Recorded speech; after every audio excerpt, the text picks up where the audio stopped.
113 giorni alle Olimpiadi di Milano Cortina 2026 e dobbiamo inevitabilmente fare il punto. È un grande evento con luci e ombre e noi oggi con il nostro ospite Giuseppe Pietrobelli, che saluto e ringrazio, faremo il punto soprattutto su queste ombre, cercheremo di metterle in fila. Quindi ben trovati telespettatrici e telespettatori di Antenna 3, è un approfondimento molto utile quello che facciamo oggi, perché ci sono tante narrazioni su questo grande evento, ci sono tante narrazioni sulle Olimpiadi di Milano Cortina 2026 e noi vi proponiamo quella forse più critica, quella che vuole mettere i tanti nodi problematici che ci sono sul tavolo. Lo facciamo per l'appunto con Giuseppe Pietrobelli, che è un noto giornalista, scrive per il Fatto Quotidiano,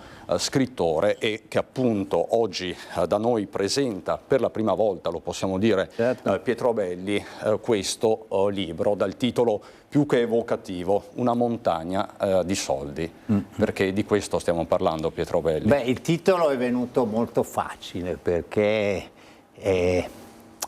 io ho pensato di scrivere questo libro e con questo titolo un giorno a Cortina, dove era nella sede del Consiglio Comunale, dove tra l'altro c'era il vostro direttore Baccialli, che faceva il moderatore di un dibattito con tutti i politici schierati. Era l'unico che faceva le domande. Perché era il 25 agosto 2022. Sì, e gli altri giornalisti non erano consentite le domande, ma lui le ha fatte molto bene, e anche ha fatto le domande che servivano, che per mettere a fuoco le criticità delle Olimpiadi, se le Olimpiadi diffuse nel territorio siano rispettose nell'ambiente, se non vi fosse o non vi sia, o all'epoca non c'era ancora stata, una colata di cemento. Ecco, quel giorno a me fu chiaro che l'obiettivo di queste Olimpiadi è quello dei soldi, il tema, il filo conduttore è quello dei soldi, sotto due forme e sotto due aspetti. Le opere pubbliche che verranno fatte di contorno e i soldi, una montagna di soldi che sarà spesa per organizzare le Olimpiadi. Parliamo di 7 miliardi di euro.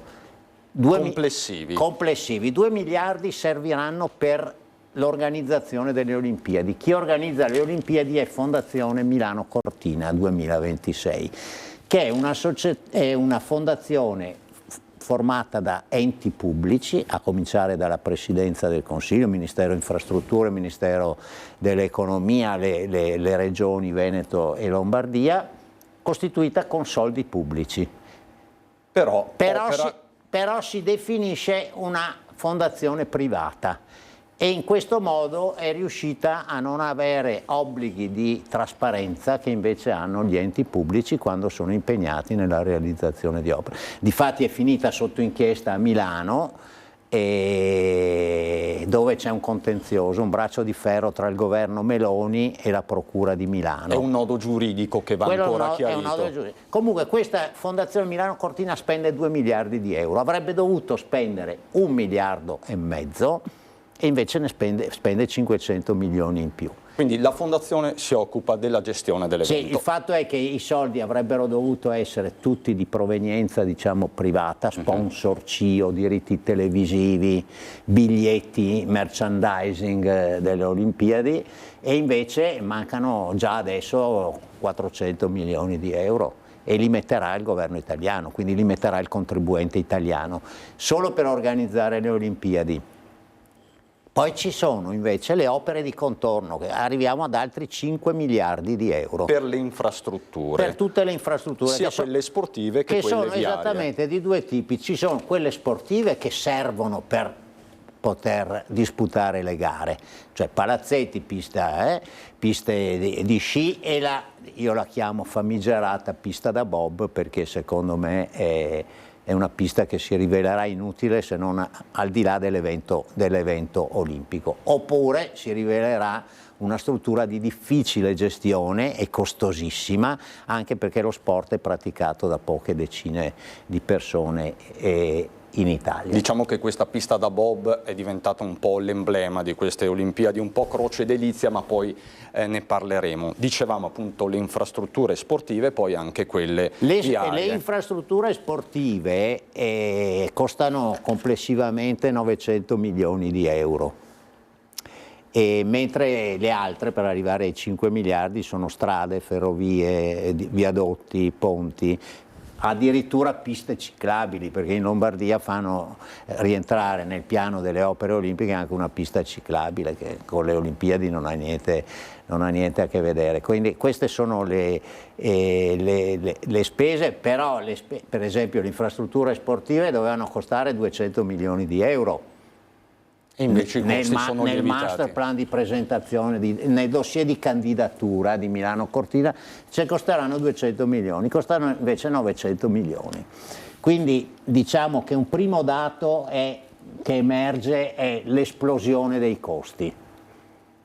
La lievitazione. La lievitazione dei costi. Va detto poi, Pietrobelli, che queste infrastrutture sia sportive che viarie afferiscono a un altro soggetto. Lei prima ha fatto riferimento alla Fondazione per la gestione dell'evento, delle infrastrutture si occupa invece Simico. Che è una società pubblica che dipende direttamente dal Ministero delle Infrastrutture, quindi dal ministro Salvini, ed è costituita anche questa da tutti enti pubblici, ha un consiglio d'amministrazione, ha un commissario straordinario con pieni poteri. Ecco, questo è un dato anche da tenere in considerazione quando parliamo di appalti, perché il governo italiano, per recuperare ritardi nella programmazione, si è affidata al commissario straordinario, che poi è stato cambiato in corso d'opera, perché il primo evidentemente non aveva fatto tutto quello che ci si aspettava da lui, soprattutto nel rispetto dei tempi e nella programmazione delle opere. E il commissario straordinario, che è l'architetto Saldini, è dotato di pieni poteri, può fare in deroga, se non ad eccezione della legge penale, in deroga può fare praticamente qualsiasi cosa in termini di progettualità, di espropri, di procedure. Quindi ha i pieni poteri.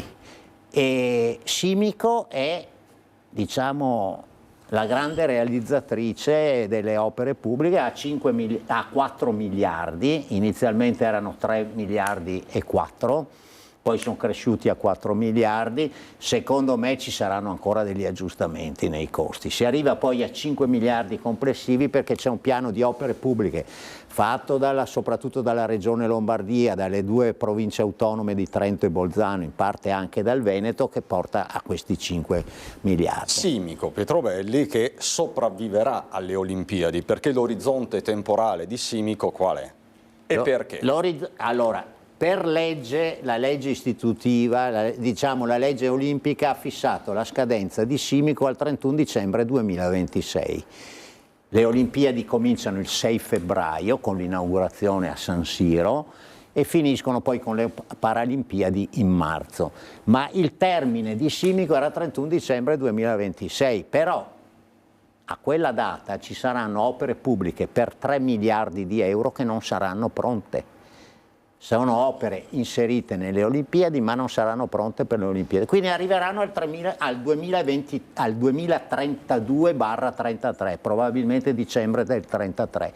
Quindi Simico vivrà da adesso in poi per altri 7 anni. Anche perché, e qui sta il nodo, le incompiute, perché di incompiute allo stato attuale dobbiamo parlare perché è un dato oggettivo, riguardano opere giudicate strategiche fondamentali. 2 in particolare riguardano l'Alto Bellunese, il Bellunese, sono 2 progetti simbolo, così sono sempre stati definiti, così sono sempre stati in qualche modo presentati.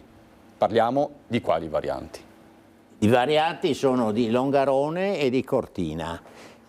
Il presidente Zaia, il governatore Zaia, dice sempre, con le Olimpiadi io ho portato al Veneto opere per 2 miliardi di euro. Per carità, vero, ma dove sono queste opere? Sono sulla carta, perché le 2 varianti di Longarone e di Cortina hanno un valore di 1 miliardo 150 milioni in previsione, non tutti finanziati, perché la variante di Longarone costerà 481 milioni. È cresciuta di 95 milioni, di 95 milioni negli ultimi 6 mesi. E la variante di Cortina costerà quasi 700 milioni di euro. Però qual è la situazione? Che la variante di Longarone non è ancora appaltata. Esiste un progetto, dopo molte discussioni, si è arrivati al progetto di questa strada a raso lungo il Piave per attraversare e bypassare il paese, però costerà 481 milioni e non è ancora stata data l'appalto, quindi non abbiamo né un costruttore e non c'è neanche un progetto esecutivo.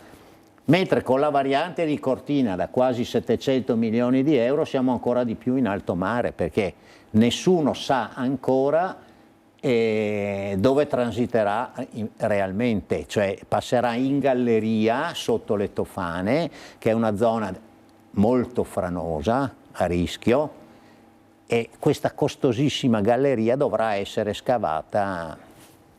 Entrambe le opere sono state vendute all'opinione pubblica come fattibili per le Olimpiadi.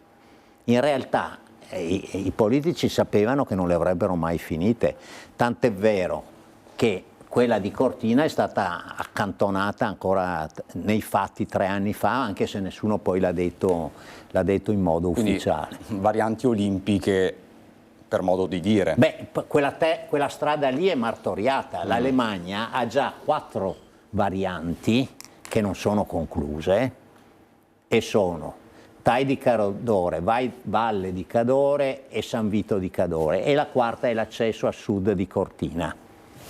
Queste 4 varianti sono ancora un cantiere. Stanno facendo la corsa contro il tempo ANAS per concluderle per febbraio del 26. Perché queste varianti afferiscono ad ANAS. Ad ANAS, ma rientrano in un progetto per i campionati mondiali del 21. Perché sono opere che dovevano essere pronte per l'evento del 2021. Arrivano con 5 anni di ritardo, non sono ancora ultimate. Quello che non abbiamo avuto per i mondiali forse non avremo neanche completamente per le Olimpiadi. Purtroppo questa è l'Italia dei progetti, è l'Italia dei cantieri, è l'Italia dei soldi spesi ma anche sprecati, e perché poi i ritardi di 5-6 anni di queste 4 varianti, diciamo 3 perché quella di Cortina Sud non è ancora cominciata e quella è proprio di là da venire, e comportano aumenti di costi. Perché inizialmente le 4 varianti costavano 100-120 milioni di euro, adesso è triplicato il costo. Se andiamo a fare la somma di ognuna di queste, troviamo che è triplicato, perché il tempo è passato, perché i progetti si sono aggiunti a progetti, le discussioni alle discussioni. Quindi non è solo una questione di aumento del costo delle materie prime. Sì, è anche quello, perché pensiamo che, se poi parliamo della pista da bob, che l'aumento delle materie prime ha fatto passare un costo iniziale di 40 milioni di euro, 45 milioni di euro, a un totale di 124 milioni di euro per la pista da bob di Cortina, e lì ha inciso anche l'aumento dei costi, perché c'è stato il Covid, poi c'è stata la guerra con la Russia e l'Ucraina, e quindi c'è stato un incremento dei costi. Tra l'altro, Pietro Belli, tornando a quel fatidico giorno, il 25 agosto del 2022, quando venne illustrato il progetto della pista da bob, va detto che la pista da bob che adesso si sta realizzando non è quella presentata in quella occasione. No, ma devo dire che il progetto della pista da bob non è mai stato presentato alla cittadinanza di Cortina, non è stato presentato. Cioè, scusate, chi l'ha presentato il progetto della pista da bob? Il Fatto Quotidiano, quando ha pubblicato tutte le fotografie, i progetti e i prospetti della pista da bob.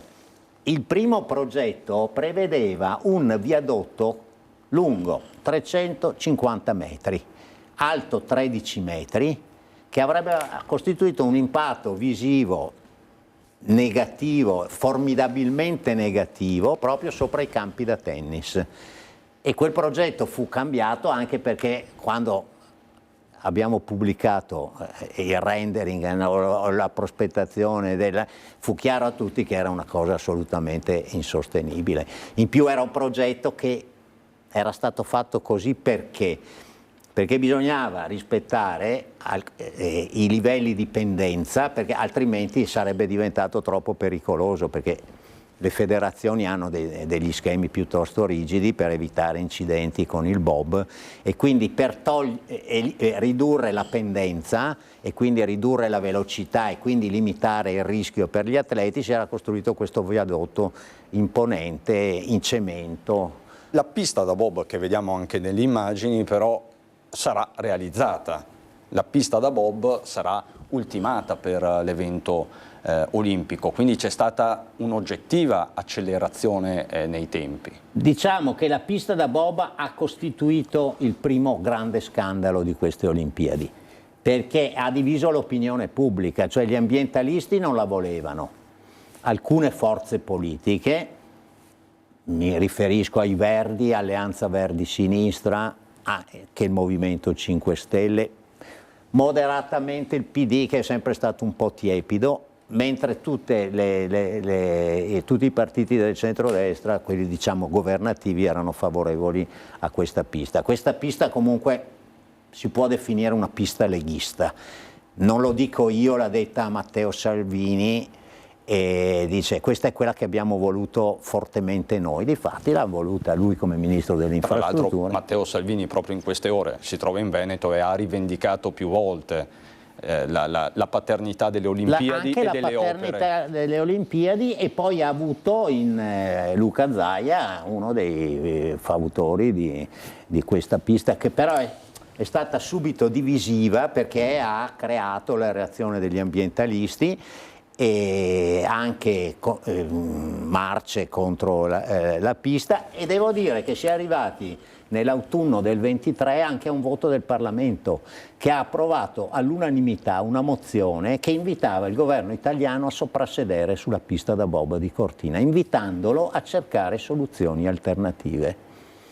Tipo Innsbruck e altre, esatto, che erano state paventate. Sì, difatti. E stranamente, perché poi in quell'autunno del 23 ci fu il presidente del CONI, Malagò, che andò in India a un'assemblea del CIO, del Comitato Olimpico Internazionale, dando l'annuncio: l'Italia non farà più la pista da bob. Senta Petrobelli, questa è una pista leghista, lei dice, è anche una pista autonomista? Se guardiamo alle risorse che sono state messe in campo? No, con buona pace del governatore Zaia è l'esatto contrario, perché il Veneto ha proposto la pista da bob a Cortina. Anzi, devo dire che Zaia l'ha rivendicato, perché dice: quando abbiamo fatto la presentazione del dossier, io ho chiesto: ma cos'è che abbiamo noi di connotativo di Cortina? E gli fu risposto: la pista da bob, quella di Eugenio Monti, che ha vinto tutte le medaglie, però è un relitto. E allora lui ha detto: allora risuscitiamolo, risuscitiamo questo cadavere eccellente, come lui ama chiamare la pista da bob. Eh sì, l'hanno risuscitata, però ha detto: e la paghiamo noi, la facciamo noi veneti. Nel dossier di candidatura costava 40 milioni di dollari, più o meno 45 milioni di euro. Adesso costa 124 milioni, però non la pagherà il Veneto, la paga lo Stato italiano, quindi i contribuenti. I contribuenti di tutta Italia. Tutti concorrono a questa pista da bob. Certo, perché il finanziamento rientra nel piano delle opere olimpiche, e devo dire che anzi il Veneto aveva cercato addirittura di mettere un baraccone, un parco giochi, non so, una piccola Gardaland della montagna attorno alla pista da bob, dicendo: costruiamo un parco di questo tipo, addirittura con qualche impianto di risalita all'interno, giochi, e così ce la paghiamo. Dopodiché hanno scoperto che per sostenere una struttura del genere avrebbero dovuto portare ogni anno tutti i turisti che vanno a Cortina, o un terzo dei turisti, a visitare questo parco giochi. E lei dice, Pietrovelli, lei utilizza un'espressione, un verbo, sostenere. Sostenibile. Ecco, passiamo all'aggettivo sostenibile, al sostantivo sostenibilità. Ne sentiamo parlare molto di questa sostenibilità. È un'Olimpiade sostenibile? Green, come viene detto? Allora, la sostenibilità è un concetto di questo tipo, cioè che l'uomo quando fa un intervento sul territorio o sull'ambiente dovrebbe non pregiudicare la sostanza e la caratteristica dell'ambiente, quindi non pregiudicare per le generazioni future la possibilità di beneficiare dell'ambiente con le caratteristiche che ha. Allora diciamo che la sostenibilità in questo caso è di due tipi. È sostenibile rispetto all'ambiente un'Olimpiade?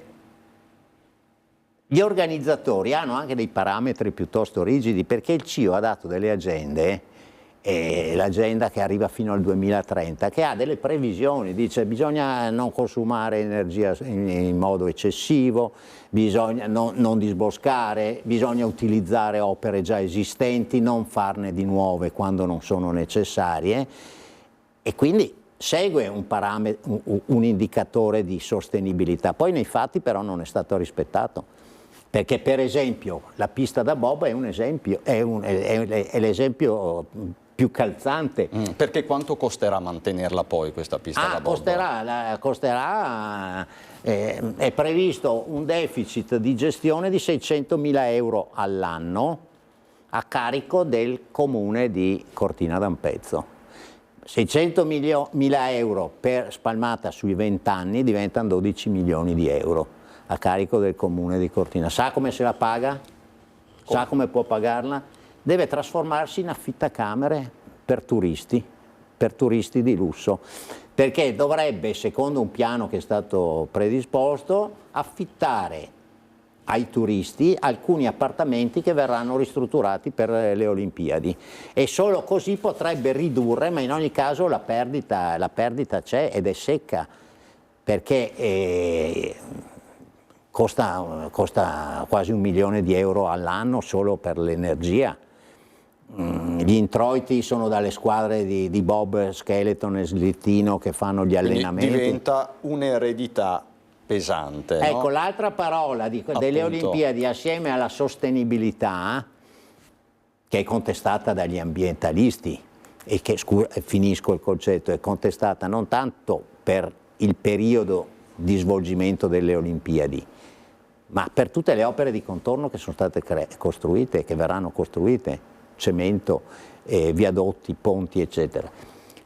L'altra parola è la legacy. Che cos'è la legacy? È l'eredità che viene lasciata dalle Olimpiadi. Allora tutti i documenti sono pieni di legacy, sostenibilità, ma la legacy è quella che pagano i contribuenti italiani, non è un frutto di ciò che le Olimpiadi consentono di guadagnare. No, perché la legacy fatta da queste opere sono quei 5 miliardi di euro che vengono pagati dai contribuenti. Quindi alla fine la partita è zero. Allora, indubbiamente vengono realizzate delle opere, indubbiamente le opere erano necessarie, anche se molte sono discutibili. Perché questo va detto, se non ci fosse stata l'Olimpiade, se non ci fossero stati i mondiali di sci, quelle opere probabilmente non sarebbero giunte sul territorio No, benuese. si tratta anche di opere attese da decenni in alcuni casi. Il problema però di fondo in una società che si programma, e l'appello a una politica che dovrebbe programmare l'uso delle risorse e la scelta degli interventi, è: perché dobbiamo aspettare i mondiali di nuoto, i mondiali di calcio, le Olimpiadi per realizzare certe opere? Il potere politico dovrebbe fare una programmazione che tenga conto dei bisogni dei vari territori e non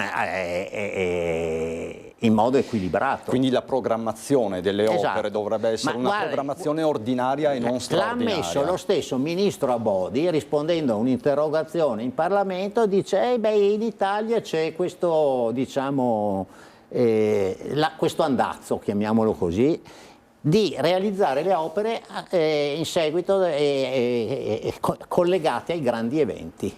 Sì, ma è una missione di impotenza della politica. È la missione di un'incapacità di programmazione. Poi, e che servono poi i commissari perché devi spendere 5 miliardi al nord, Lombardia, Veneto, che già sono fra le regioni più ricche, e non li puoi destinare ad altre realtà che magari hanno maggiore necessità? Senta Pietrobelli, a proposito di legacy, di eredità, non ci sarà nessuna eredità, o perlomeno questo pare, per quanto concerne il villaggio olimpico. Anche questo è un altro tassello, il villaggio olimpico di Cortina. Oggi ci soffermiamo su quello. Allora, visto che parla del villaggio olimpico, queste vengono chiamate le Olimpiadi diffuse, che non dovrebbero avere impatto sull'ambiente. In realtà, proprio perché sono diffuse, cioè sono in Trentino, in Alto Adige, in Veneto, in Lombardia, in Valtellina, a Milano, richiedono un decentramento di varie strutture. Di villaggi olimpici non ne abbiamo uno, ne abbiamo 3. Ne abbiamo uno a Milano, uno a Cortina, che costa 39 milioni di euro, e abbiamo le caserme di Predazzo che sono state restaurate, quelle della Finanza, che diventano villaggio olimpico. Villaggio olimpico di Cortina che sarà smontato, così almeno sembra, noi spendiamo 39 milioni di euro per questo villaggio fatto di casette prefabbricate, 377 casette, 1400 persone che saranno ospitate, strutture di mensa, palestra, eccetera, comuni, e poi smontiamo tutto. In più, per realizzarlo, cosa è stato presa? Tutta la ghiaia da Auronzo, dal lago di Auronzo, ed è stata trasportata a Cortina. 1 migliaio di camion che hanno portato, ognuno, hanno percorso 100 chilometri l'uno per portare la ghiaia, creare il sedime, e sopra sono stati messi i prefabbricati, sono stati messi gli impianti elettrici, eccetera, tutto. E dopo viene smontato. Allora il problema è questo: sicuramente buttiamo via 39 milioni, sicuramente l'ambiente è stato rispettato in questo caso, perché invece nel caso contrario cosa avremmo dovuto fare? Trasformare queste casette in strutture residenziali. Ci sono state spinte speculative per questo, perché avrebbe significato aumentare quasi del 50% la popolazione di Cortina. Ma allora avremmo rovinato la piana di Fiamme. Quindi anche questo è un elemento controverso. Ci sarebbe poi il fronte, un vero e proprio mare magnum, anzi una montagna magna. Se aprissimo anche il capitolo mobilità, ma lo faremo magari nelle prossime occasioni. Andiamo a conclusione. Le chiedo, lei nel suo libro parla di Olimpiadi come una grande illusione. Chi sono i grandi illusionisti di questa grande illusione? Beh, tutti coloro che hanno raccontato quanto queste Olimpiadi sono belle e quanto stupiranno il mondo e quanto saranno sostenibili. Io credo nel libro di aver invece ripercorso un po' tutti i capitoli, anche tutti i territori, dimostrando che questo non è vero. Quindi, faccia dei nomi, chi sono questi illusionisti? Forse li ha già citati. Ne ho già citati, cioè quando il presidente Zaia dice la pista da bob la pagano i veneti e poi invece si scopre che la paga Roma, smentendo tra l'altro la sua voglia di decentramento amministrativo, questa è una bugia. Quando si dice noi la pista da bob la restaureremo soltanto, quando invece sai già che la devi fare nuova, questo è un gioco di illusionismo. E quando dici la pista da bob servirà per il bob paralimpico, dici una cosa non vera, perché il bob paralimpico non è una disciplina di queste Olimpiadi o delle Paralimpiadi. Non ci saranno atleti paralimpici che useranno la pista da bob. No, Senta Pietrobelli, non salva proprio niente di questo evento olimpico? Io amo lo sport è una cosa bellissima. Le Olimpiadi sono un momento irripetibile di incontro di giovani che si confrontano uno con l'altro. Credo che Milano Cortina dimostri quanto sia difficile realizzare Olimpiadi sostenibili in montagna, in territori fragili, che attraverso e con la scusa delle Olimpiadi vengono sovraccaricati di opere e di interventi. Basti pensare ai bacini in alta quota per avere l'acqua e la neve artificiale, o basta pensare a tutti gli impianti nuovi che saranno realizzati. Grazie Giuseppe Pietrobelli. Grazie. Questo il libro che abbiamo presentato in anteprima qui su Antenna 3, Una montagna di soldi, sprechi, incompiute affari, lo scandalo delle Olimpiadi invernali Milano Cortina 2026, con la prefazione di Gianni Barbacetto, editore Paper First. Grazie ancora Pietrobelli, grazie a tutti voi per la cortese attenzione, buon proseguimento.